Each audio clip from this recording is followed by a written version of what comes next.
Pa posebna značilnost, da ga ljudje imajo radi, da ga spoštujejo, je to, da je z vsakim prijazen, da vsakom prisluhne, mu svetuje. Izguba službe mi je pravzaprav dala tudi druge merila, ker z tem, ker sem ostal doma, sem lahko se več posvečal bolezni. Naša družina je bogatejša zaradi tega, ker pač vidimo, da je on srečen in dela z veseljem to delo. Izguba službe v srednjih letih ni nujno negativna. Vedno lahko najdemo načine, da kljub brezposelnosti osmislimo na novo svoje življenje. Najdemo si lahko druge alternativne oblike dela. Kako? Poglejmo, Bojan je našel novo vizijo. Status brezposelnega pravzaprav mene nikoli ni motil, ampak se da pravzaprav dela je ogromno. Če hočeš karkoli delati, ga lahko najdeš. Seveda, zato plačila so taka ali drugačna, mislim pa, da za vsako delo je tudi primerno plačilo. Ja, moj načrt naprej je dejansko še vedno učenje v središču ali pa kjerkoli, tudi v vlogi kot predsednik društva diabetikov. Spoznavanje bolezni in sebe je najboljše zdravilo za obvladovanje bolezni.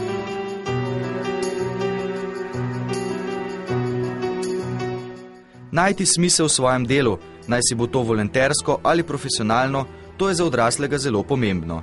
Poklicna identiteta je pomemben del integralne identitete odraslega. Poklicna identiteta preprosto rečeno pomeni, kako sebe vidimo kot delavca, katere lastnosti so za nas kot delavca zelo pomembne. Pomembno pa je tudi, kako delavca vidi delodajalec, kaj pričakuje od njega. Splošne zahteve o tem, kakšen mora biti danes posameznik delavec, se strani delodajalca postopno spreminjajo. Danes mora biti delavec v srednjem obdobju kariere, na primer, hitro prilagodljiv, pripravljen mora biti v vsakem trenutku sprejeti nove izzive, nove naloge v projektih z najrazličnejših področji. Sposoben se je naučiti novih spretnosti, ne glede na vrsto dela zna delati z ljudmi, s strankami.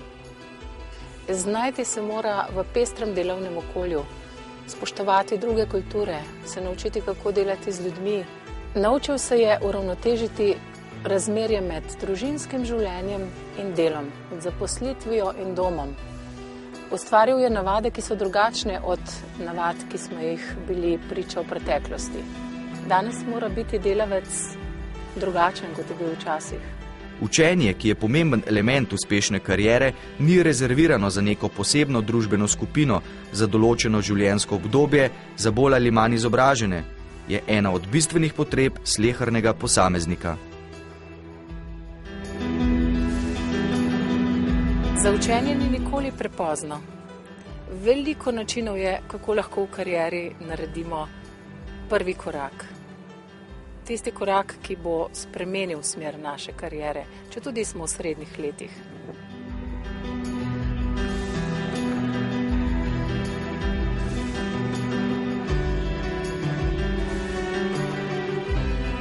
Korak, ki ga doživimo kot uspeh, bo poleg finančne nagrade, ki jo bomo deležni, za nas vedno pomenil še nekaj drugega, nekaj več.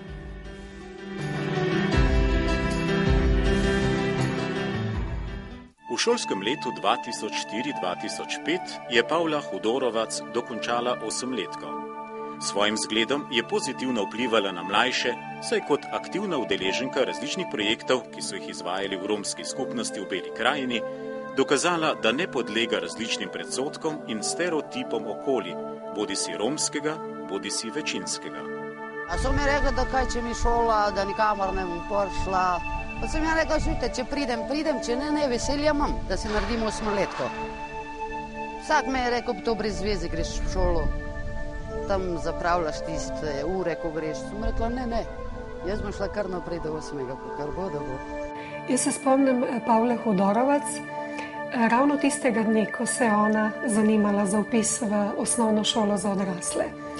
Nam je že takrat naredila zelo veliko vtis iz preprostega razloga, ker nismo ravno vajeni, da se odrasli Romi, sploh Romkinje, sami odločajo za izobraževanje. Z njo je izjemno lepo sodelovati, kajti je človek, od katerega se lahko tudi sam veliko naučiš. Pri Romih je prepričanje, da bo naj ženska doma, naj varuje domače ognjišče, naj skrbi za otroke in ne vidijo njene vloge v izobraževanju, učenju. Skratka, ni jim pretirano všeč, če so preveč aktivne v okolju. Ko govorimo o tovrstnih ovirah, jih je veliko težje premagati kot tiste materialne narave. To, kar je pa Pavla dobila od svojega partnerja, to se pa ne da kupiti in ni na voljo, da bi ne vem s kakšnim denarjem to plačali. Če imaš nekoga rad, ti ni vseeno, kako je z njima, ne? In jaz imam Lojzko zelo rad. Sem pa želel, da se izpolni v znanju, ki se mi je zdel v začetku zelo slabo. In je čudovito uspelo.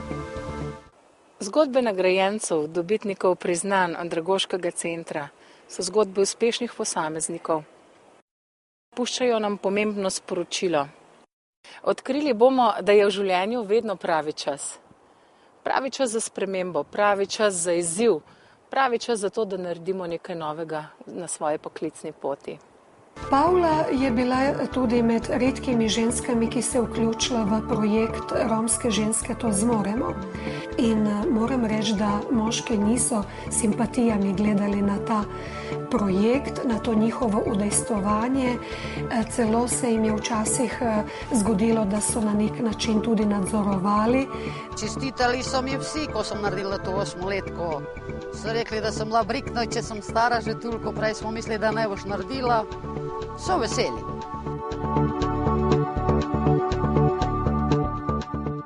Kaj zaznamuje vsa ta osebna izkustva, ki smo jih spremljali? Videli smo, kako je izobraževanje pomagalo spremeniti Olgino poklicno pot. Da je Bojan kot predsednik društva našel novo prihodnost.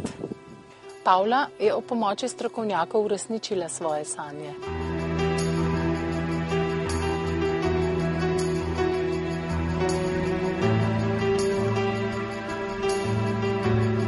Lahko rečemo, pomembna je radovednost. To je skupna značilnost vseh zgodb, ki smo jih slišali. Morda se zdi kakšna od preprek nepremagljiva, taka, da jo nikoli na svoji poklicni poti ne bomo uspeli premagati. Pa vendar, kot vidimo, se splača poskusiti. Poskusimo.